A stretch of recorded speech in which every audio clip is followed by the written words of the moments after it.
Assalamu alaikum Zebes. You're watching Zebes Digital. I'm your host Fatima and you're watching BioTalk, where we delve deeper into the world of science and enlighten you about new researches in the field.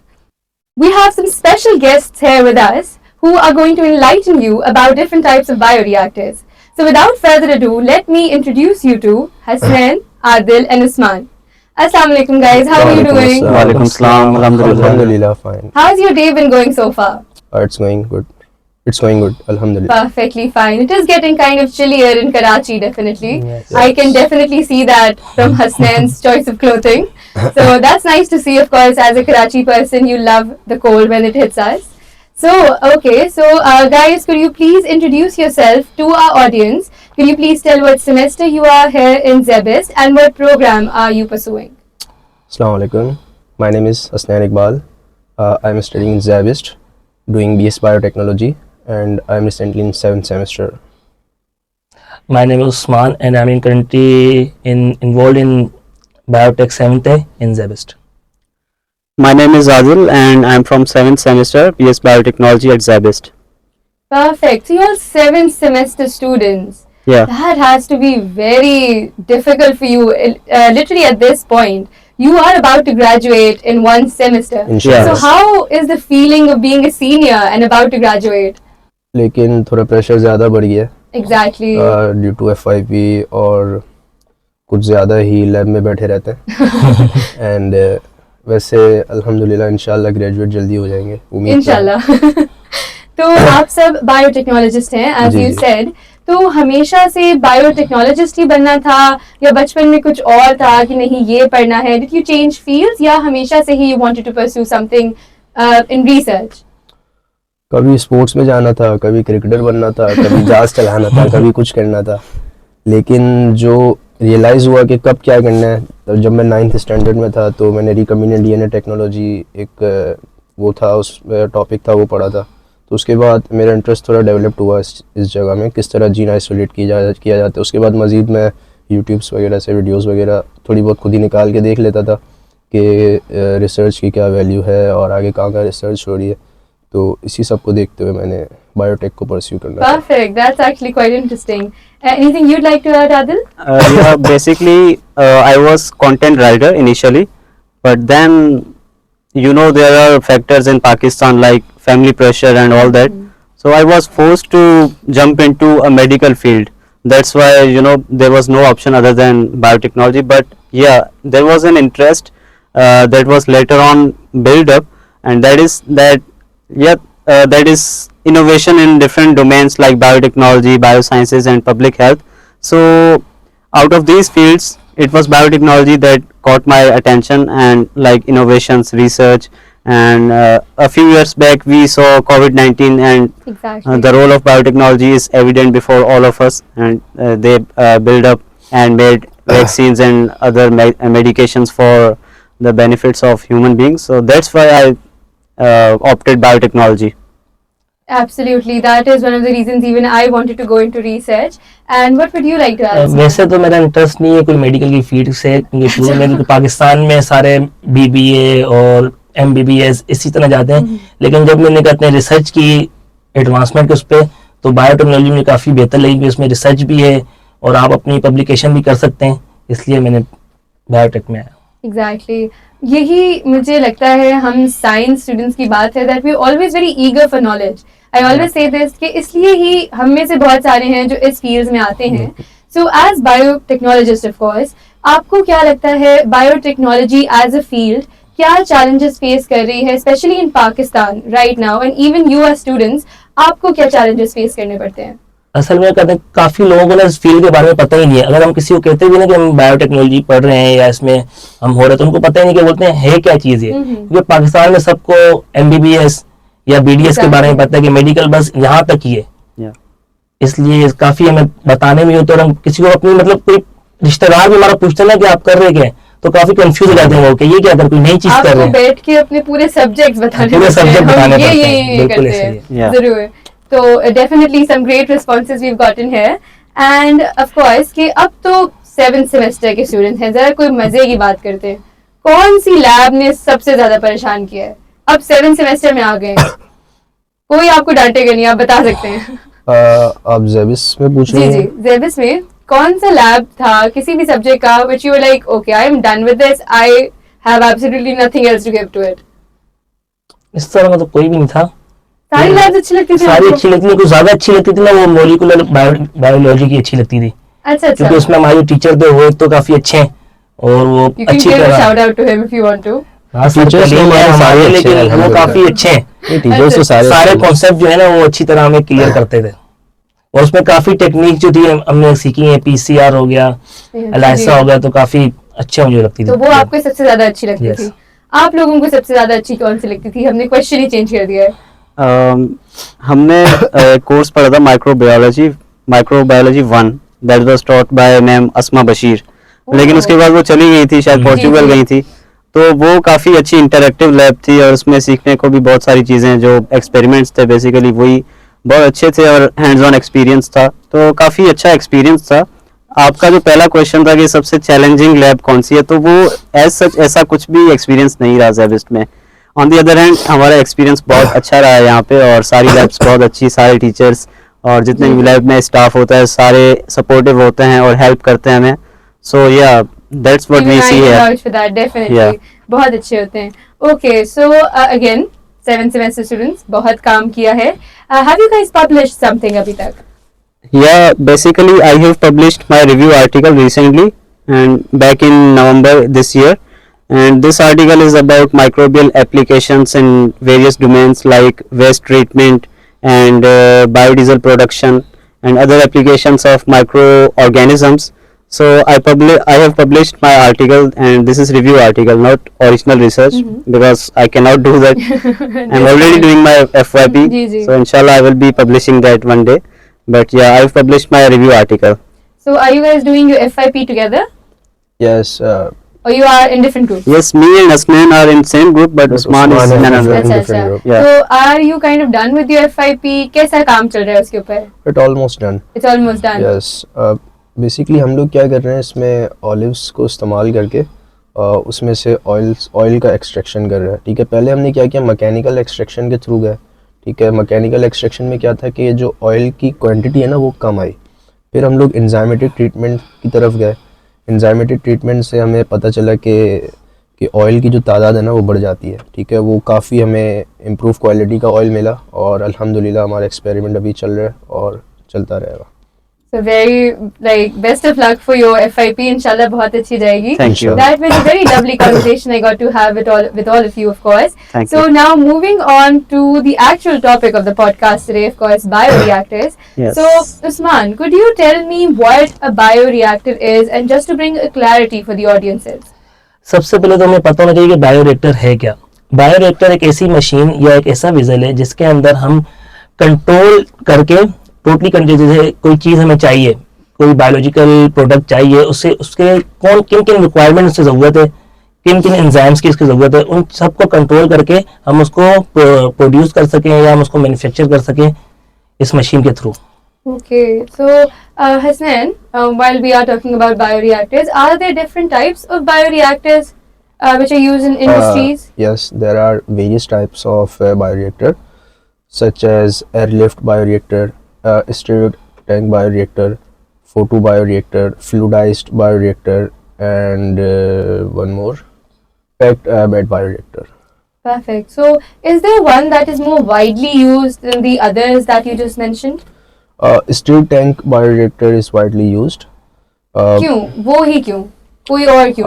क्योंकि उसमें ना mixing properly होती है। Mixing से मुराद के oxygen जो है ना यूनिफॉर्मली डिस्ट्रीब्यूट होती है। ठीक है, और इसकी लिमिटेशन एक ये है कि इसमें ना मैकेनिकल स्ट्रेस आ सकता है, शेयर स्ट्रेस जिसको कहते हैं, वो आ सकता है। Okay, great. So, he was also talking about airlift bioreactors and stirred bioreactors. So, Adil, could you tell me what are the advantages of these two reactors? These bioreactors. Yeah. Basically जो airlift bioreactor होता है, that is advantageous over the previous one, that is stir tank bioreactor. The reason is that there is no agitation in this particular type of bioreactor, so there is no damage to cells or enzymes. That's why this type of bioreactor is favored over stir tank. And Secondly, this bioreactor gives us better results as in comparison to the previous one. That's why most of the times we use this one, and its mechanism involves the flow of air throughout the vessel that they are using in this process. So the air is flowing through, that's why it mixes evenly, and that's why it is favored. So airlift is more favored Yeah. than any other bioreactor. Yeah, because it does not denature the cells or enzymes. Perfect. So Usman, what are some applications of the airlift bioreactors? कहाँ पे ज़्यादा use किया जा सकता है? Airlift bioreactor जो है वो बायोफ्यूल प्रोडक्शन में, क्योंकि उसके अंदर हम जो एंजाइम्स दिए गए होंगे ना उनको हम कंट्रोल कर सकते हैं, और फार्मिकल इंडस्ट्रीज में और क्या कहते हैं माइक्रोबियल की कंट्रीब्यूशन में हम इसको यूज कर सकते हैं. परफेक्ट. तो जो आपने एक और बायोरिएक्टर की बात की थी जो था आपका पैक्ड बेड बायोरिएक्टर, Yeah. तो वो कहाँ पे यूज किया जा सकता है या उसकी कोई लिमिटेशंस अगर हों? जो पैक्ड बेड बायोरिएक्टर होता है, as the name suggest, it has a bed that is containing cells and enzymes, and these cells are immobilized. Immobilized का मतलब होता है inactivated, which we can use later on. We inactivate these cells and enzymes so that we can enhance their efficiency and use. So इसमें ये होता है कि सबसे पहले हम जो हमारा रिएक्शन मिक्सचर होता है वो हम इसमें ऐड करते हैं, तो वो फ्लो थ्रू हो जाता है उस बेड पे. तो जब फ्लो थ्रू होता है तो उससे जो हमारे सेल्स होते हैं दैट आर ऑलरेडी इमोबिलाइज्ड और inactivated. So once our reaction mixture is put on this bed, these cells get activated and the action get started and reaction occurs. So yeah, that's what it happens there. Okay, perfectly fine. So जो आपने काफी नाम लिए हैं, जो fluidised bed bioreactor होता है, again वो एक इम्प्रूवमेंट है on the packed bed bioreactor. तो Yeah. वो ऐसा क्यों है? ऐसी क्या इम्प्रूवमेंट आई है कि फ्लूइडाइज्ड बेड बायोरिएक्टर को यूज किया जा रहा है? उसमें ये है कि जैसे इसका नेम भी है फ्लूइडाइज्ड. फ्लूइडाइज्ड मतलब इसमें लिक्विड यूज हो सकता है और गैस भी यूज हो सकती है. तो it is the flow of liquid and gas that makes it special. तो इसमें ये है कि इवन डिस्ट्रीब्यूशन होती है जो हमारा रिएक्शन मिक्सचर होता है. ऑन दी अदर हैंड जो पैक्ड बेड है उसमें इवन डिस्ट्रीब्यूशन नहीं होती, मतलब जो रिएक्शन मिक्सचर है या बेड है किसी जगह पे थोड़ा हमारा रिएक्शन मिक्सचर होगा, किसी पे ज्यादा होगा. So that's a limitation. Uniformly distribute. या ऑन दी अदर हैंड जो फ्लूइडाइज्ड बायोरिएक्टर होता है उसमें ये चीज ओवरलुक हो जाती है और इसलिए ये ज्यादा एडवांटेजियस होता है. तो जो ये आपके पास फ्लूइडाइज्ड बेड बायोरिएक्टर्स होते हैं, ऑफ कोर्स वो ज्यादा यूज होता होगा, तो वो कौन सी जगहों पे ज्यादा यूज होता है, फॉर व्हाट प्रोसेसेस? ये जो है वेस्ट वाटर ट्रीटमेंट में यूज़ हो रहा है और बायोडीजल प्रोडक्शन में यूज़ हो रहा है एंड फार्मास्यूटिकल में भी आई थिंक यूज़ हो रहा है. काफ़ी तो ऐसी काफी इंडस्ट्रीज में हाँ यूज काफ़ी किया इंडस्ट्रीज जाता में है. यूज़ किया जा रहा है. Okay, okay. And we also talked about a photobioreactor, I think. So, Usman, could you elaborate more on what a photobioreactor is? Photo bioreactor में ना दरअसल हम कहते हैं लाइट के उस पे प्रोडक्ट को बनाते हैं. जैसे कि एल्गाई हो गया, उसके लिए हमें फोटोसिंथेसिस की बहुत ज़्यादा ज़रूरत होती है. तो इसलिए फोटो बायोरिएक्टर में हम लाइट के जरिए कोई भी चीज़ को कंट्रोल करके उसको प्रोड्यूस करते हैं, मैन्युफैक्चर करते हैं. Great. और जैसे कि photobioreactors. इन्होंने कहा जी। एलजी को है ना फोटोसिंथेसिस की ज़रूरत होती है तभी वो ग्रो कर सकता है. ठीक है. और साइनोबैक्टीरिया उसको भी need आई होती वांट है. टू ऐड दैट ये जो दोनों ऑर्गेनिज्म होते हैं एलजी और साइनोबैक्टीरिया, बेसिकली इनका जो ग्रोथ साइकिल होता है, every organism requires some energy to survive. तो ये हम जानते हैं कि फोटोसिंथेसिस करते हैं, तो इसलिए फोटोसिंथेसिस में लाइट का रोल होता है. लाइट अच्छा। रिक्वायर्ड होगी तभी इस फोटोसिंथेसिस जो है वो होगी. तो इसलिए photobioreactor is suitable for these organisms to grow these organisms and retrieve the products that are produced by these organisms. Perfect. Okay, तो जब हम फोटोबायोरिएक्टर्स की बात कर रहे हैं, फोटोबायोरिएक्टर जो है वो कौन सी इंडस्ट्रीज के अंदर इस्तेमाल किया जाता है? डिफरेंट इंडस्ट्रीज में यूज़ हो रहा है. जैसे कि बायोडीजल प्रोडक्शन में भी यूज़ हो रहा होता है, वेस्ट वाटर ट्रीटमेंट में भी यूज़ हो रहा होता है, और क्लोगिंग को रोकने के लिए भी यूज़ हो रहा होता है, और फार्मास्यूटिकल में भी यूज़ हो रहा होता है. That's it. Yeah. Okay, great. So we basically talked about a lot of bioreactors. So what influences the choice of choosing a particular one? ऐसी क्या कुछ चीजें होंगी जिसको जहन में रखते हुए you'll choose a particular bioreactor? अगर इंडस्ट्रीज में देखा जाए तो ज़्यादातर इंडस्ट्रीज प्रोडक्शन में उनमें ना स्टीर्ड टैंक बायोरिएक्टर ज़्यादातर यूज़ हो रहा होता है। लेकिन अभी डिपेंड करता है कि हमें प्रोडक्ट कौन सा बनाना है, प्रोडक्ट के हिसाब से फिर हम लोग उस बायोरिएक्टर को इस्तेमाल करेंगे, यूज़ करेंगे। परफेक्ट। तो डिपेंड करता है कि डिपेंड प्रोडक्ट करता क्या है है, प्रोडक्ट कौन सा बनाना है। इंडस्ट्री Yes, कौन yes. सी Yeah, यूज it's conditional होता है ये। बिल्कुल। कंडीशनल होता है काफी, Yeah. ठीक है। And Adil, moving on to you, what are some emerging fields in bioreactor technology, या कुछ नया कोई बायोरिएक्टर आ रहा हो? हाँ, इसमें बेसिकली एडवांसमेंट हम कर सकते हैं, हो भी रही है अभी। जैसे हम सब जानते हैं कि एआई का ज़माना चल रहा है अभी, तो हम आर्टिफिशियल इंटेलिजेंस को भी इंटीग्रेट कर सकते हैं to make it more advanced and accurate. So, ऐसे क्या challenges हैं which obviously the world of science is facing in scaling up bioreactors? सबसे बड़ा जो चैलेंज है कि ऑक्सीजन का ट्रांसपोर्ट सही ट्रांसफ़र हो रहा है कि नहीं हो रहा, सारे ऑर्गेनिजम्स जो उसमें डले हुए हैं उसमें सबको मिल रही है कि नहीं मिल रही, न्यूट्रिएंट्स का ट्रांसफ़र प्रॉपर्ली हो रहा है कि नहीं हो रहा, एंड ये सारे आ जाते हैं सबसे main challenges. Basically uniform distribution properly हो रही है कि नहीं, और अपना बायोरिएक्टर हो सकता है कि कभी कभी काम करना बंद कर जाए, क्योंकि हम लोग रिलाय तो नहीं कर सकते ना, इक्विपमेंट है तो इक्विपमेंट का कुछ पता नहीं होता कि, क्योंकि मैकेनिकल उसकी बना हुआ इस तरह होता है कि कभी उसमें खराबी हो सकती है, कुछ भी हो सकता है। Perfect. So, obviously we all scientists हैं, we take so much from the environment कि हमारा फर्ज बनता है कि we also take care of it. तो किस तरह आप बायोरिएक्टर्स को देखते हैं कि वो इन्वायरमेंटल चैलेंजेस को फेस करने में हमारी हेल्प कर सकते हैं? इसमें ये है कि जैसे एक एप्लीकेशन बताई हसनैन ने कि बायोफ्यूल प्रोडक्शन हम कर सकते हैं using bioreactors from algae and cyanobacteria. तो हम इसको और ज़्यादा इम्प्रूव कर सकते हैं, इन्हेंस कर सकते हैं on large scale, environmental friendly approach की तरफ जा सकते हैं। That's how we can align it with environmentally friendly approaches. इससे हमें खुद को भी फ़ायदा होगा और सराउंडिंग में जो जितने भी हमारे लोग हैं, या चाहे हम ट्रांसपोर्ट हो गई उसमें जैसे फ्यूल हम यूज़ करते हैं, तो हम वही फ्यूल यूज़ कर सकते हैं, and it is quite cost effective and environmentally friendly as well and biodegradable as well. So इस तरह से हम इसको इंटीग्रेट कर सकते हैं, और हमें ये भी इंश्योर करना चाहिए कि हम जो भी चीज़ कर रहे हैं that is checked and balanced, because हम उसको सही से चेक एंड बैलेंस नहीं करेंगे तो जो हमारा जैसे वेस्ट होता है उसको भी हमें ट्रीटमेंट करना होता है उसका, तो उसको भी हमें सही जगह पे पुट करना होता है। तो या these are the things that we need to consider. अच्छा, इसमें एक और चीज़ मैं ऐड करूंगा, जैसे कि वेस्ट वाटर ट्रीटमेंट में भी हम बायोरिएक्टर यूज़ कर सकते हैं।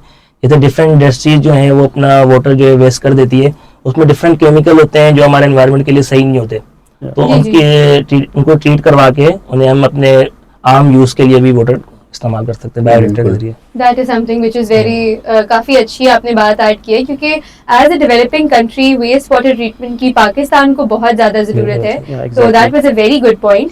And okay, so Adil, moving on to you, क्या आपको कोई एडवांसमेंट्स दिख रही हैं? Do you foresee any advancements in the future with bioreactor technology? Yeah, basically there are several things, but the most important thing is artificial intelligence. तो हम उसको incorporate कर सकते हैं बायोरिएक्टर्स में। लाइक हमारे पास मशीनरी है फॉर एग्जांपल बायोरिएक्टर की, तो उसमें हम एक ऐसी स्क्रीन लगा सकते हैं जिसमें हम उसमें सारे कंट्रोल्ड पैरामीटर सेट कर सकते हैं कि हमें इस टाइम पे ये प्रोसेस स्टार्ट किया है, इस टाइम पे हमें इसको मतलब उसको हम टेलर्ड कर सकते हैं अकॉर्डिंग टू आवर नीड्स। तो उसमें एआई का अगर ऑप्शन आ जाएगा तो उससे हम ग्रोथ भी अच्छी हो सकती है, हमारी प्रोडक्शन भी लार्ज स्केल पे हो सकती है, और not only large scale but also अच्छी प्रोडक्ट भी आ सकती है। और उससे हम ये भी इंश्योर कर सकते हैं कि हमारी जो प्रोडक्ट है वो कंटेमिनेटेड नहीं है। तो इसमें ये हो सकता है कि कुछ बायो सेंसर्स होते हैं वो हम उसमें इंटीग्रेट कर सकते हैं बायोरिएक्टर में, जो कि हमें सेंस करके बताएंगे कि ये जो हमारी मशीनरी है that is containing contaminants. Contaminant ऐसी चीज़ होती है जो कि कोई मतलब अनवांटेड चीज़ होती है जो हमें स्पॉइल कर सकती है हमारी प्रोडक्ट को, तो वो हम सेंस कर सकते हैं using bio sensors and artificial intelligence को यूज़ करते हुए। तो this is what I am seeing in future. That was a very well formed answer. Thank you so much for that. And of course, we learned so much about bioreactors today and how they're very crucial to industries like pharma and of course food production and also water treatment, as you said, Usman. So thank you so much guys for coming in today. This was a great session. As a third semester student, I definitely learned a lot about bioreactors. So are there any parting comments you would want to leave the audience with? So first of all, I would like to thank Ma'am Urusa Ijaz, who gave us an opportunity to come here and share our thoughts about this topic. And उन्होंने बहुत अच्छी opportunity दी है. मैं basically हम एक course पढ़ते हैं उनका, प्रिंसिपल्स ऑफ बायोकेमिकल इंजीनियरिंग. तो उसमें it is one of the activities के आप यहाँ पे बताएंगे कि बायोरिएक्टर्स की क्या टाइप्स हैं, और उसके बारे में हम बताएंगे कि how they are you know executed and how they can be used to produce valuable products. And तो thanks to her for giving us an opportunity to come here and share our thoughts. Perfect. Would you like to add anything? I also Hussain? want to thanks to Dr. Urusa Ijaz for this great opportunity. और हमें ये lecture इन्होंने पढ़ाया था bioreactor in biochemical course, और हमें काफ़ी इसके बारे में पता चला और काफ़ी इसके बारे में हमें डीप नॉलेज हमें इसकी मिली. और just want to thanks to her. Thank you. जैसे कि हसनैन और आदिल ने बताया, सबसे पहले तो मैं मुर्सा का थैंक्स करूंगा कि वो हमारी टीचर भी हैं, उन्होंने इस तरह का पॉडकास्ट रखा, क्योंकि किसी और कोर्स में आज तक हमने नहीं दिया इस तरह का इस तरह पॉडकास्ट. की कोई चीज Yeah. कोई चीज़ आज तक नहीं है. Innovative. काफी अच्छा था हमारे, कहते हैं फ्यूचर के लिए भी, कि अगर हमें कहीं जाना पड़े तो कुछ सीख के जाएंगे, कोई एक्सपीरियंस होगा हमें. पॉडकास्ट का हाँ, एक्सपीरियंस हो गया है. बिल्कुल ऐसे ही है. So did you guys enjoy this today? Is it something you would actually want to do in the future? हमारे लिए कुछ Yes. न्यू है ये. कुछ न्यू है. हाँ, क्योंकि हमारी फील्ड में इस तरह का कोई होता नहीं है. बीबीए और सोशल साइंसेस वाले तो काफी करते हैं, लेकिन हम इस तरह की चीज करते नहीं है. Yeah. साइंटिस्ट इतना नहीं करते. बस हमारा तो लैब लैब लैब और आप तो हैं भी 7th सेमेस्टर के, तो Yes, बस लैब नहीं lab करते ही हुए, है बस. as Hussain said in the start. Yeah. So thank you so much for coming today. This was Welcome. very informative. Thank you. And of course, आप लोगों ने बहुत अच्छा किया. And of course, to the audience, thank you so much for listening in to the podcast today. If you have any feedback for us, please leave it at feedback@zabfm.org. Or if you don't have the time for that, just leave a comment down in the comment box below. Thank you so much for watching today's podcast. Stay tuned with us for the next one. This is your host Fatma signing off from Zab FM.